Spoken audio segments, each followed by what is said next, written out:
Okay. We're good. Okay. So,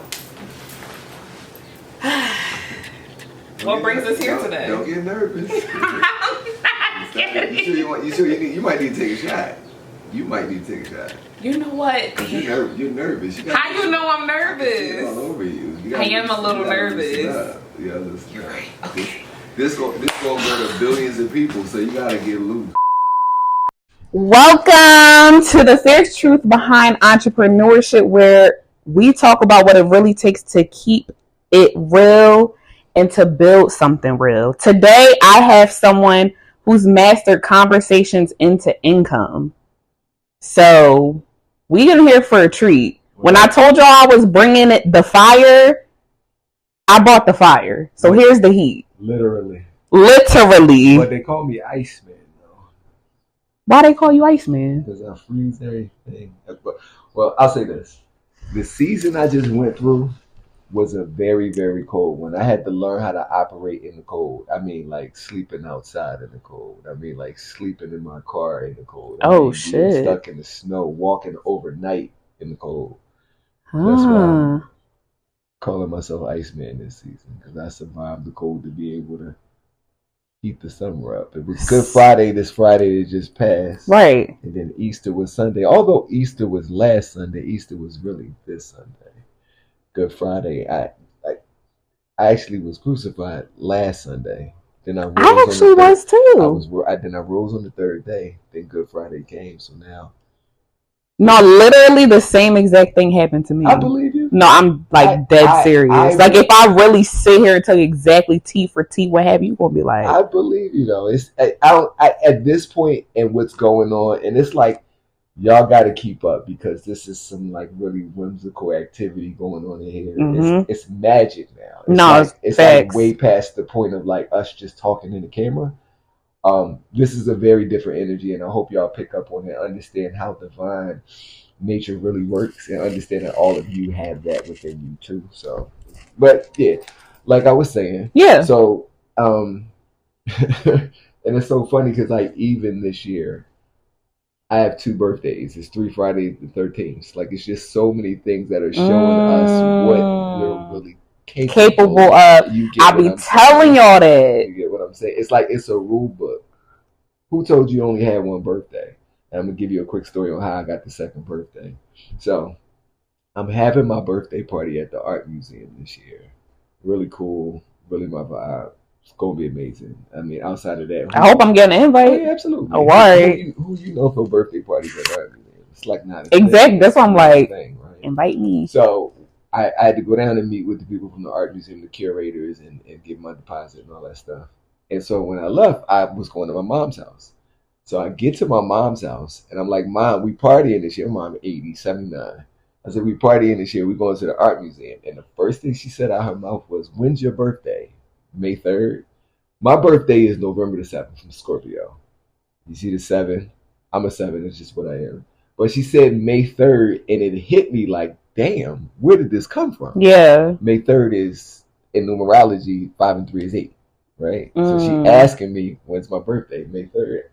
So I'm like, what's May 3rd? May 3rd was my grandmother's birthday. I never met my grandmother. She was 35. Oh, just realizing more shit. Okay. Damn. What you realize? She was 35 when she died. 5, oh, 3, wow. 3, 5. That all makes 8. There's some real time shit going on, y'all. Anyways, but that was the day my uncle died. He died. She died giving birth to my uncle. So his birthday was 5/3. Her death date was 5/3. He died in 89. He killed himself in 1989. Oh, wow. That was my uncle that I was closest to.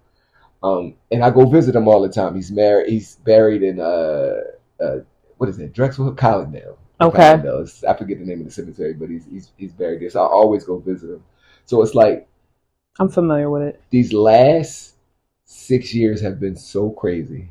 Like, bro, I was telling y'all my last 6 years have been crazy. Like when I say this shit's been so crazy. No, like, but write a book type crazy, or have a movie production. But you see me on the screen. Like literally. It's literally happening. So, but the crazier part about it is, you know, she like, I guess in a way through, and excuse me if I get a little choked up, y'all, because this is deeper than just me trying to entertain with my life, because it's not entertainment at all. It's more inspiration. So if I get choked up from time to time, just excuse me, because it's a lot. It's a lot to carry and bear across that most people can't understand. But yeah, so I took a look at it and I'm like, well, yeah, that is my birthday then. 5-3-8. But what does 8 symbolize? 8 symbolizes infinity. Right. So 7 is abundance, but 8, well, 7 is the streak, but then 8 locks it in as infinity. So a week ago or so, maybe a week and a half, I'm shooting this video with a guy of mine and an artist. And mind you, I'm just there. I'm not even really shooting. I'm just there. And they got me in the video, but he gave me a hat to wear, and the hat said throw it off, but the symbol was the infinity sign on it. So then I go to church this past Sunday. Remember I told you Easter was last week. Yeah. And I didn't act it out till this week. Yeah. Father Ames, I did my confession. I'm Catholic. Father Ames was talking about how the Sunday after Easter is the Sunday of mercy. So that's when everything lets up. So it's already been released. That's why all this is happening like this. You see what I'm saying? Like you feel like we still stuck under life is life, and it's lifted already. No, I've been telling y'all. It's lifted already. And that's crazy that you just said you feel like you stuck under life been lifing, but it's lifted already. What was my first episode? Exactly. Yeah, so it's the 7 turning into 8, and Father Ames gave that exact message on Saturday. Well, I go to church on Saturday. Okay. He gave that exact message in church on Saturday, and it was like, and it's funny because every time I've gone to church, since I've been going to the church, which has been a little bit over a year, it's like the message is always directly towards you, right? Directly to me. So that's normally how it works. When he talked about how we moved from the 7 to the 8, shit's crazy. Yeah, it's just wild to think about that. Like the 8 is really who I am with 5-3, and then Grandma, I'm dying at 35. You know what I mean? So it's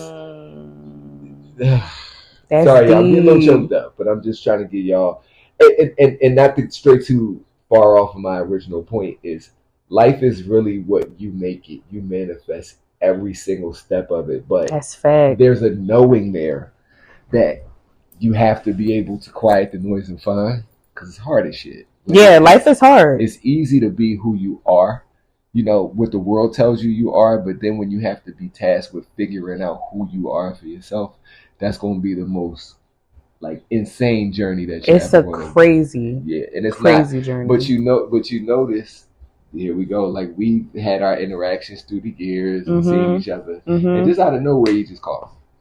Like, why you think that happens like that? You know what I mean? Like, it's the Most High. It's a reason why all this stuff comes together. Absolutely, the way that it's supposed to come together exactly when it's supposed to come absolutely together. Like, so yeah, that's like more of the introduction. It's just showing y'all this shit is really mad. This is like literally life is what you make it, as he's been saying. It's like, even if it's something negative, me personally, and y'all can attest to this because y'all know y'all personally call my phone, I turn everything into a positive. That's why y'all all call my phone. That's why y'all have my personal number. That's why y'all text me, DM me, leave comments, because y'all know that I am the angel, and I am going to always turn things into something positive. Even if you can't see it in that moment, I'll make you see it. That's what I'm here to do, is to help y'all see the better things in things. That's why he's here, so he can help me, and he can help y'all to see the betterment in life. And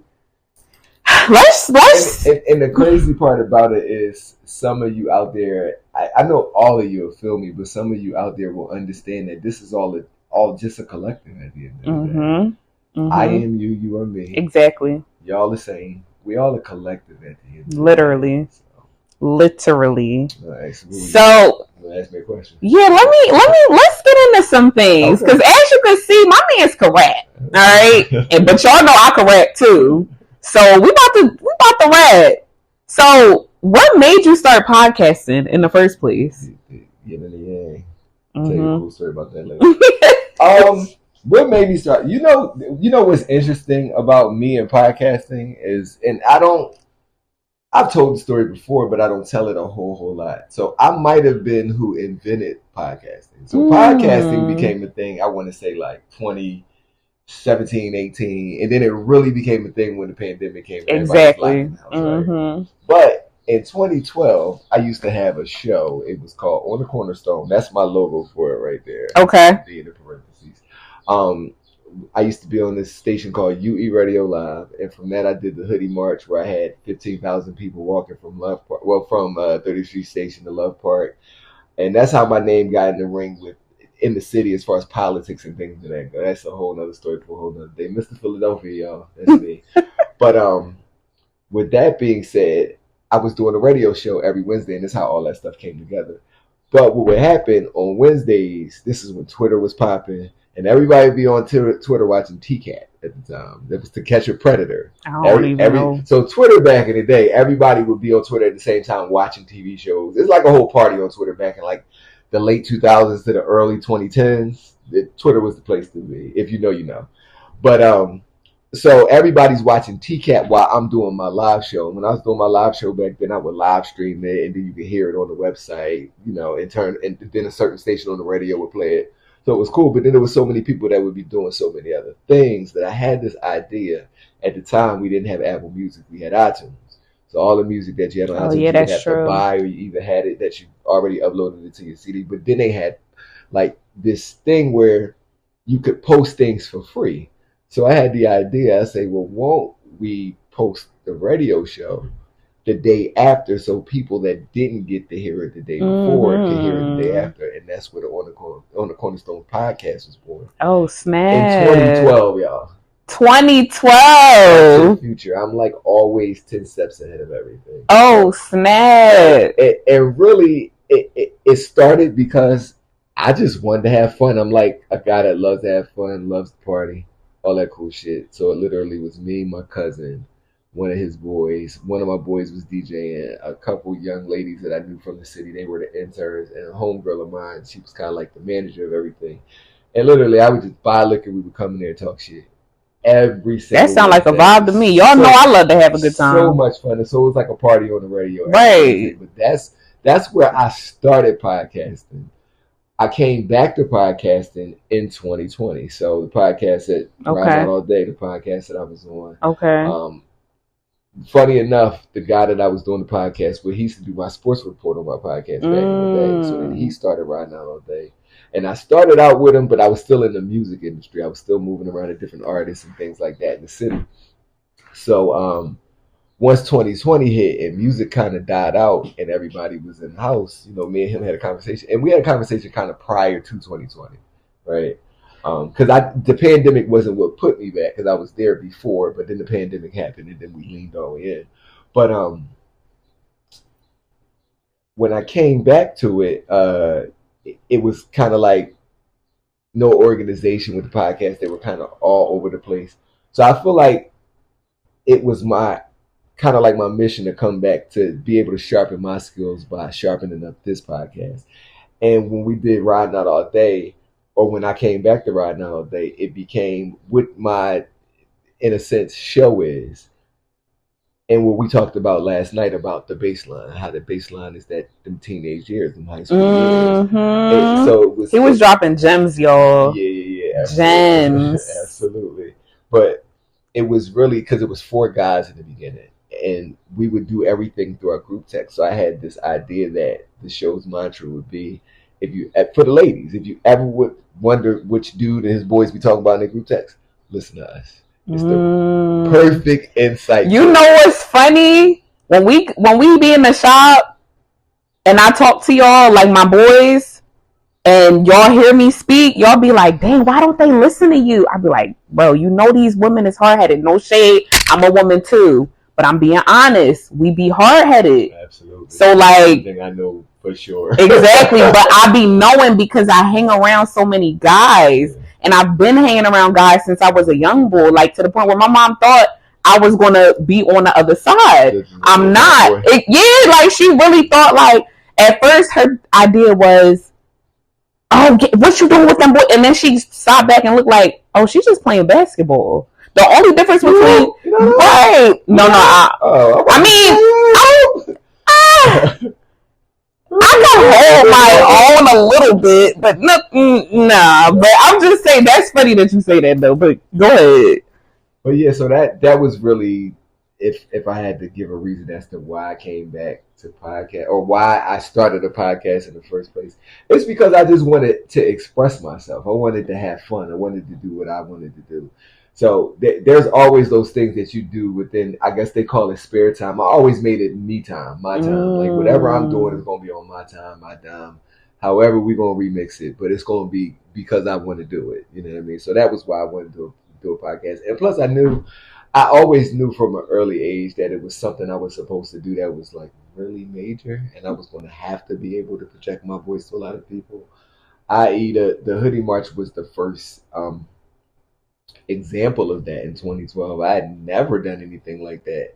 When I did the Hoodie March, that's when Trayvon Martin got killed. We did a call to action on the show, told everybody to meet us at 30th Street Station at 717, and we were going to march from 30th Street Station to Love Park, right? And I remember when I first got to 30th Street, I got there like 5 o'clock, and the news is there, and all the different top cops from the city are there.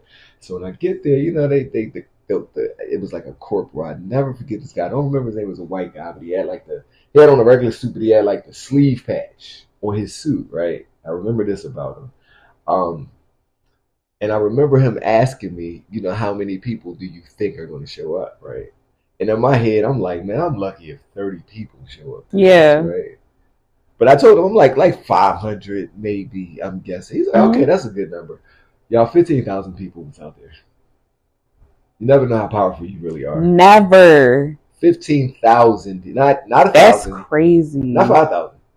15,000 people came out. Did they have enough security for that? But the thing about it is, good intentions lead good intentions. Right. So it's chilling. Leading, everything's chilling. Like we had a few cops, but it was And I remember, and it's crazy the way it happened. My show, remember I told you my show would come on Wednesday, right?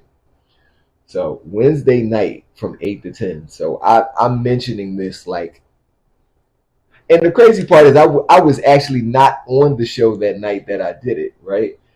I went to I had a speaking engagement. I had to speak at some kids at Girard College that night. So the crew is on the radio. I call in and say this. I call in and say it. I call in because they were doing something in New York, and I was like, we need to protest down here. I called in and we did a call to action on the radio. This is Wednesday night. Thursday, I'm hearing all this chatter about you got to get a permit, and there's other people that got because this is not what I do by trade. I'm not an activist. Right. I'm just saying we about to get in the streets to get business. Yeah, it is what it is. Right. So the people that are in that lane, they mad. I'm hearing rumblings that they're upset that this going on. I don't pay no attention. Friday morning, I'm at Patty Jackson doing an interview. Then I'm at Q, good friend of mine, QDZ on 103.9 doing an interview. Next thing you know, 5 o'clock show up, and the news is everywhere. I'm on CNN, 3, 6, 10. I'm everywhere. Wow. Literally every You see when God call you and you listen? And so these are the things that, you can't escape. And I remember, I never forget this, because after the march, it was, pretty riled up. Everybody's riled up. This great energy. This a Friday. The city is it's a nice night outside. It's a lot going on, right? And it was something in me that was just go home. I went home and I was so overwhelmed. I never felt anything like that. It felt very different for me than I'm sure it felt for everybody else, because I felt like that was the first time God was really look, boy, you here to do a very, very specific thing. And I don't need you to lose sight of this. Don't get lost in all of what you think this is. Right. That's why I took my ass in the house that night. And even back then, I met a guy, Kenneth Moten. He used to be on the news here. He did World News.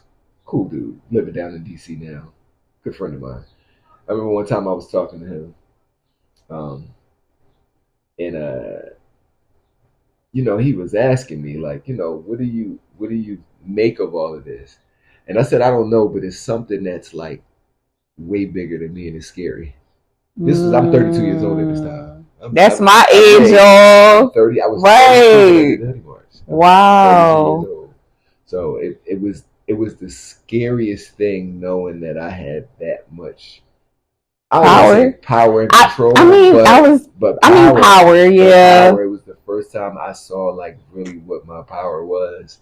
And you start to downplay these things though, because this is fact. The people around you can't always, you know what I mean? Like it's that finish with come on, unfiltered. Let's go. They can't always wait. That is one thing about the journey. The people around you, it's going to be so fickle and funny because they're going to look at you very resentful for being able to do something that they can't do. That's all it is, y'all. Like people will resent you for being able to do y'all heard that they can't do. You know, and the price, I say this all the time, and I'm going to look in the camera. The price to do these things is a price that nobody is willing to pay. Ever. What did I say? Ever. I said it in the clip. I said it in the last episode. I say y'all be wanting other people's lives. Y'all be wanting the flashy stuff, but you don't know what price they had to pay to get all that. People don't realize how real it is that Jesus died on the cross for us to be able to do what we're doing right now. I mean, because it's so far-fetched, because I had to die on the cross for this to be a thing. And a lot of us soldiers did. A lot of us have crosses to bear. Like you saw a picture I showed you? I got goosebumps. You saw the picture I showed you? Yes. Yeah, like that's so none of this stuff is by mistake. Like I've been here before. Like you look at the key of life and that. This is something, and it goes back to this. I have the yin and yang. The yin and yang, but if you spin the yin and yang progressively faster, you see the balance in the universe. That's what the yin and yang is. The yin and yang is just the yin and yang when it's sitting. But just imagine this spinning and the imagery that you get to see when it starts to spin. It's the balance of the universe. So, we don't do these things. You know what I mean? Like none of this stuff is by mistake. None of it's by mistake. None of it's by mistake. That's facts. None of it is by mistake. Yeah. So, did you ever feel like quitting early on in your career? What? We talked about this, y'all. Let's get into it. I feel like quitting the other day. Yo! Shit. Listen. Facts. Drake said some of the realest shit on God's plan. He said, I feel good sometimes I don't. And that's all I can really describe it as. Like this shit is not like some kind of, people look at it like it's some kind of like exalted position. Well, it is exalted, but like some kind of like married men position, like, oh, you the savior. You just, no. Do you know what I got to go through so y'all don't have to go through it? Y'all don't. I say all the time, I have been through things that would break people. Like break people. One night, right? What? I'm going to tell you a quick story. I got a DUI years ago, 2020. Okay. Right? So, you know, all that's been going on, blah, blah, blah. I just got my license back last May. Period. So for years, I just was stuck in it, whatever. Last May, I get my license back, but you got to do the joint where you blow into the tube and all that stuff. I'm not doing that. They tell me, just, you know, you can drive a car if it's registered to a business. That's what they tell me at PennDOT, right? So my car's all registered in my business. Cool. I'm driving. I get pulled over in Havertown, just random. Or some stupid shit. Motherfucker pulls me over. Puts me, you know, they take me to the jail because you're not supposed to be driving. Mind you, I'm driving. It's 4 o'clock. Ain't nothing going on. Don't drink. None of this shit. Plus DUI 6 fucking years ago, right? So I get pulled over, go to jail, get out, and you know, I come back. Oh yeah. So that night, this is what I'm talking about. That night, they towed my car. So I gotta get the car back after I'm in the holding joint for 20 minutes. I'm up Hammers. Okay. I just want to make sure I had no warrants. Let me go. Yeah. So then I walk to where the tow place is. Tow place closed. Oh damn. Tow place closed. At the time, I was living out of my storage at the time. Oh shit. So I walked from 9 that night till 8 the next morning. It's like 38 degrees outside. I'm just walking. Like literally, like this was like what God was doing. Like, no, we need to strip this more. We need to strip it more. Strip you down to the ground. And you know what that could do to a fragile ego. You can literally be in a mental hospital. Yeah. Are you kidding? You can be on the hardest drug there is out there. Yeah. That's why I try my hardest not to judge nobody. Yeah. Whatever season they're in or ever they're in, and don't let that go over your head of what I just said. Yeah, please. Because it is really real. Like you never know where a person is at. Never on the journey. Mm-hmm. You never know. So that those were some of the things that and I could like go on and on and on and on and on about like some of the depths I had to go to. But they say the deeper the roots go to hell, the higher the tree will ascend. And to piggyback off of that, you don't go through hell and not experience what it feels like to be in heaven, because when you go through things, and I'm speaking from experience, when you go through the hardest, toughest seasons of your life, eras of your life, the other side of that, there's a reason why you're being pruned for those things. Absolutely. Because the other side, it is going to be great. It's going to be bountiful. It's going to be fruitful, all the things. But there's also little things that's going to try you in those seasons, in those moments, in those hours too. And that negative stuff that you went through is what's going to prepare you for the positive. Yeah. So, you gotta be able to hold the line. Exactly. Like that's the most important part. And that's why certain people are chosen for it. Literally.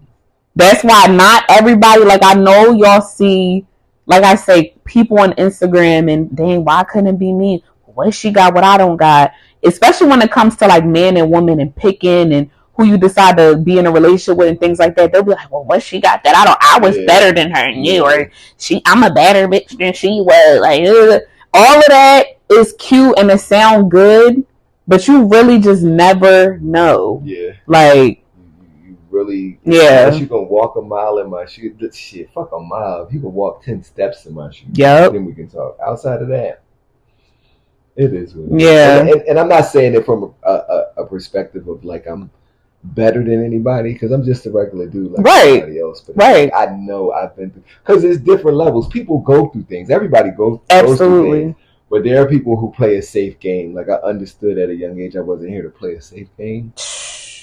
And when you're not here to play a safe game, it gets a little bit... It gets crazy. It hits very different. I thought I was here to play a safe game. My mom taught me to play a safe game because that's what she knew. Yeah. But life has taught me, girl, you ain't like the rest of them.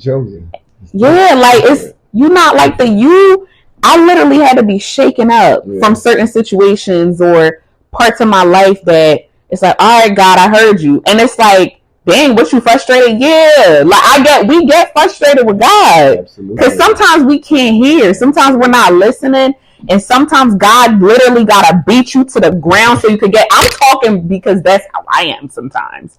Like literally beat down to the ground before I finally be like, all right, like what you want? What you want me to do? So that obedience is crazy. Yeah, and it's yeah, like I said, I was going to be getting a little bit choked up because this is my first time. I didn't even think we was going to get in all this. That's the crazy part. Coming out on the other side of this. Yeah, it's funny to just line this up after. And you know what? When I went to church, I did confession. You know what my confession was? You're not supposed to tell your confession, but so forgive me, Father, for I've sinned against myself, not realizing what I was here to do and letting so many other things and people get in the way of that for so long. Oh my God, that's exactly what happened to me. Literally, yo, God is funny. Literally within the past few weeks. And if you're watching, this is our 3rd episode. If you are watching the 2nd episode, if you haven't already, make sure you go watch that. But if you've seen the 2nd episode, y'all gonna already be like, damn, sis. The crazy yeah. After they see the 3rd episode, watch how many people gonna be hitting you up to get an interview next. Oh, snap. Watch this real time. Oh, not the manifesting already in the. Rickety rouse, diggity gas, super scared about those so. Alright. We're rolling on audio. And let's get into some things. All right, yeah, let's get lit a little bit. Ask me some lit questions. Ask you some lit questions? Ask me, you know, we got into some deep stuff. So let's break the monotony of the deepness. We can come back to the deepness if we can. But let's go to some more, you know, ask me about me and all my niggerish ways and I'm a black Catholic. Black Catholic man. Yeah, that has Jewish roots and Egyptian roots too. Yeah, I'm not just your normal nigga. Although I'm niggerish as hell, I am, y'all. I'm like the most nigga that. But maybe I am. I'm really a nigga. Like, was raised like a nigga, but my grandmother's Jewish. I'm of Egyptian descent. And be in the middle of the projects on any given day. Don't even matter to me. And don't matter what projects neither. I've been all of them. Every project across the globe. I like the projects. I didn't grow up in the projects, but I fuck with the projects. Mm-hmm. Projects got great people. You know, great stories, great, you know, things that go on there. Projects are always a plus in my book, no matter where you are. So, yeah. Yeah. I wonder if there's a fun question outside of what I prepared that I could ask. You got to think of it. I got to think. So ask the fun question that you prepared. Okay. And then from there, maybe we can roll into what you might think might be an even funner question based off the fun question. We rolling, right? Yeah, we rolling. Oh, we in here. We in here. She just took another shot. She took another shot of the holy water. Y'all. You know, it's lit. So we about to get into a little bit of easy, like Sunday morning. That's what we're gonna call this segment. Easy like Sunday morning. Go ahead. Gotta keep the people, you know. I know we took y'all to church fast. We did. I didn't even answer y'all not done with church yet. We gonna have to bring him back on, y'all. But yeah. But let's see. And trust me, folks, I get paid a handsome ransom to do this. So y'all have like a great host, because that's actually a great. Like I literally just came, like, you know, just good people, good energy. Because trust me, I make the big bucks when it comes to all this stuff I do. Like really nice checks. Like, see my watch. That's a Richard Mille. You know what I mean? Like I don't even know. Put it in the comments if you know what a Richard Mille is. Yes, because child. Y'all be knowing, if you know me personally, you already like know. My sneaks too. I love your sneaks. These are Paris dunks too. Yeah. So I get paid a handsome ransom. You know, I think I should have had the meta glasses on when I just did that part. Yes, you did. You got it on here though. It's on here. But you got it on. I sent you some clips too. Yeah, you got it on here for sure. So speaking of money. Okay. See that smile? Fun. See that smile? See, Sushi said money, a big smile on my face. How do you actually make money? How do you